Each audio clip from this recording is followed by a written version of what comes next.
안녕하세요. 조쌤이와 수다 조쌤입니다. 오늘은 부산 동명대 상담심리학과 최승진 교수님과 함께 공황장애에 대해서 알아보도록 하겠습니다. 교수님, 안녕하셨어요? 네, 네. 안녕하십니까. 제가 그동안 바빠가지고 네, 제가 지난주에 왔어야 되는데 오늘 네. 조금 늦게 이렇게 도착을 했습니다. 네, 네.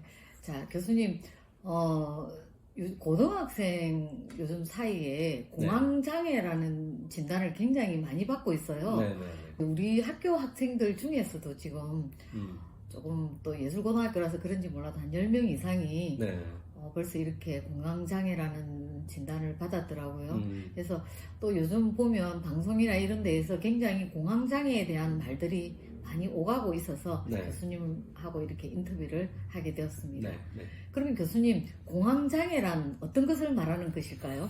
네, 이 공황장애라는 것이 이제 갑작스럽게 불안이 이렇게 싹 올라오는 한 10분 정도 전후로 해서 갑작스럽게 이제 불안이 막 올라와서 네. 죽을 것 같은 두려움이나 공포 이런 것들이 이제 생기는 것을 이제 공황장애라고 하는데요.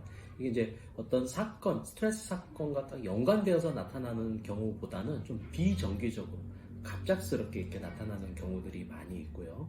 그래서 또 이 공황장애는 또 이런 공황 발작이라고 표현하는데 이 공황 발작이 올 것에 대한 두려움 때문에 평상시에도 한번 그걸 경험하고 나면 또 그런 공황 발작이 오면 어쩌나 하는 두려움, 이건 이제 예기 불안이라고 하는데 이런 이제 예기 불안을 평상시에도 이렇게 경험하면서 일상생활에 지장을 주는 그런 불안 장애를 공황 장애라고 합니다.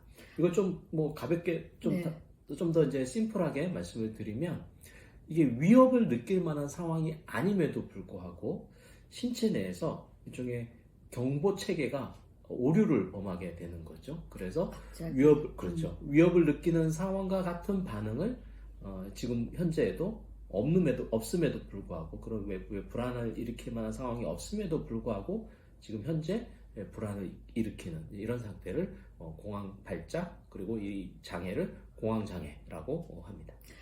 네. 교수님, 이제 우리 학교에도 몇 명 그런 친구들이 있는데요. 네. 처음에는 선생님들이 다들 깨병이지 않냐, 갑자기 숨이 막힐 것 같다, 죽을 것 같다라는 표현을 쓰더라고요. 그렇죠. 네. 그래서 저도 처음에는 좀 당황스러웠는데 교수님 말씀 듣고 보니까 그럴 수 있겠다라는 생각이 드네요. 네. 그럼 이런 공황장애의 그럼 증상은 어떤 것들이 있습니까? 네. 앞서 제가 이제 갑작스럽게 이제 그런 증상이 나타나는데 죽을 것 같은 느낌이 드는데 주로 이제 신체 증상, 불안과 관련된 신체 증상들이 많이 나타나는데 가슴이 이게 두근거리거나 이걸 이제 심계항진이라고 하고요. 땀도 막 나고요. 현기증, 어지러움 이런 증상도 많이 나고 메스껍고 또 비현실감이라고 해서 현실이 현실같이 느껴지지 않고 이인감이라고 해서 나 같은 느낌, 본인의 자기 자신에 대한 느낌들이 이런 것들이 좀 소실되는 또 미쳐버릴 것 같은 그런 공포, 두려움, 마비 이런 이제 증상들이 주로 공황 장애에서 자주 관찰되는 그런 신체 증상들, 불안 증상이라고 할 수 있겠습니다. 네, 교수님, 진짜 우리 학교에는 몇 명이 있지만 그 대부분의 아이들이 죽을 것 같다, 숨이 막힌다, 네. 이런 말들을 하면서 또 땀을 막 흘리면서 그렇죠. 이제 교실에 못 들어간다고 그러더라고요. 네, 그래서 맞아요. 이제 교실에 있는 그 학생들이나 이런 아이들을 보면 너무 무섭다고 이렇게 얘기를 하더라고요. 그래서 뭐 도와줄 만한 이런 것들도 저는 또 잘 모르고 하다 보니까 원인도 모르고 이러다 보니까 그냥 병원 가서 좀 병원 안내 정도로 했는데 참 답답한 면이 좀 많았네요. 그러면 이렇게 공황장애나 공황발작이 일어나는 원인이 어디에 있다고 이렇게 보시나요? 이제 다양한 원인이 있는데 이제 기본적으로는 생물학적인 원인을 먼저 살펴볼 수 있고요. 특히 신경전달 물질 중에서 노르에피네프린이라든지 아니면 세로토닌, 그다음에 이제 불안과 관련된 이제 가바 수용체에 문제가 생겨서 이런 공황 발작이 온다라는 생물학적인 설명들이 있고요.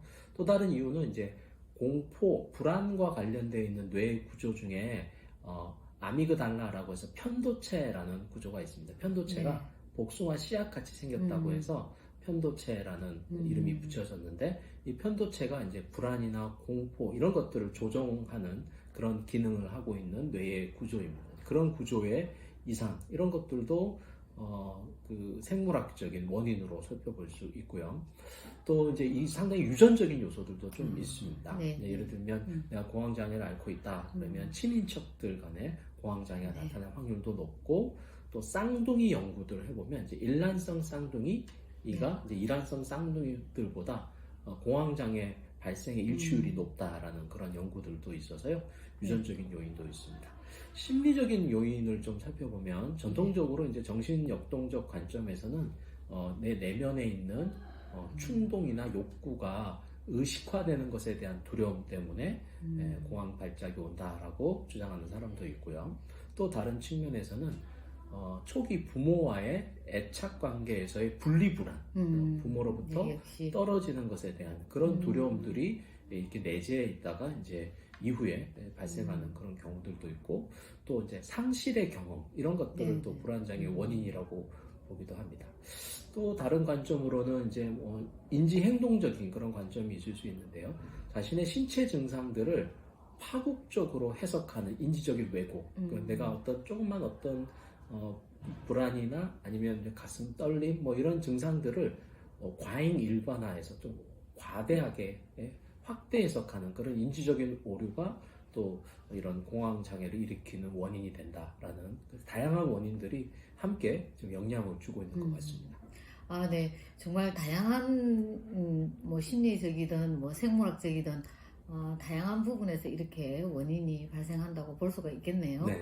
그러면 이런 다양한 원인이 있는 또 반면에 치료법도 분명히 있을 것 같은데, 그렇죠. 네. 제가 좀 치료법을 좀 많이 배워야 할 것 같습니다. 네. 도움이 되고 싶은데 좀 네. 말씀해 주시겠습니까? 우선 이제 예방적 차원에서는 이제 평상시에 이제 스트레스 같은 것들 많이 경험하는 경우들이 많이 있는데, 그 스트레스를 이제 관리할 수 있는 그런 부분들이 이제 예방적 차원에서는 이제 필요한 부분이다라고 할 수 있겠고요. 이제 공황 발작을 경험하시는 분들은 앞서 제가 예기 불안이라고 또 언제 또 이런 일이 나타날까에 대한 두려움 때문에 평상시에도 계속 이제 불안한 그런 상태가 있는데, 그 생물학적인 치료법으로는 이제 약물 치료가 있습니다. 세로토닌과 관련된 부분들을 선택적으로 이렇게 재흡수되지 못하게 할 수 있는 그런 항우울제들이 또 사용이 되고요.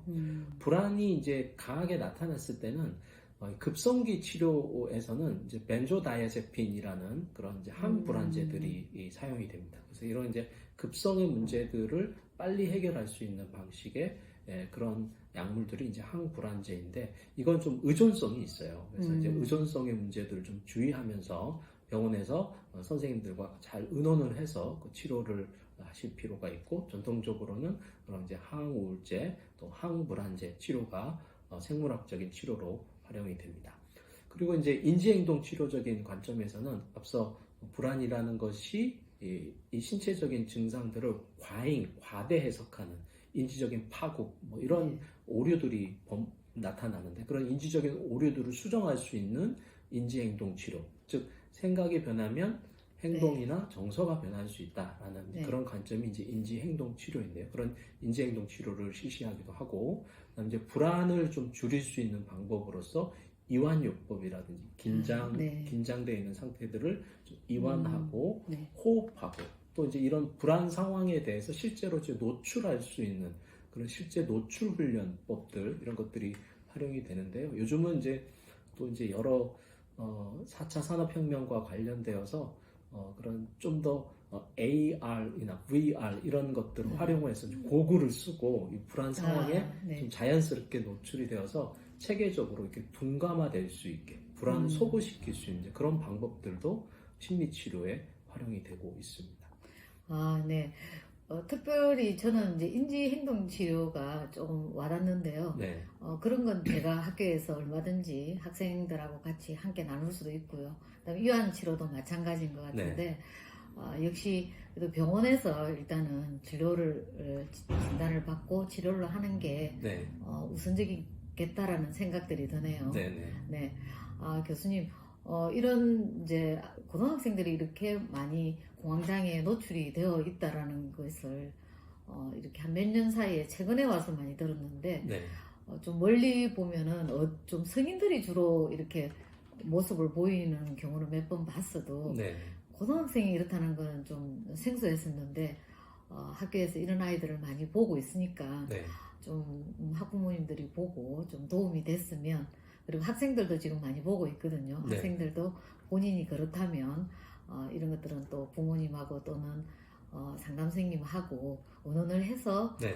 병원에 먼저 진단을 받고 다양한 방법을 통해서 치료를 하는 것이 네. 가장 좋다고 생각을 합니다. 네.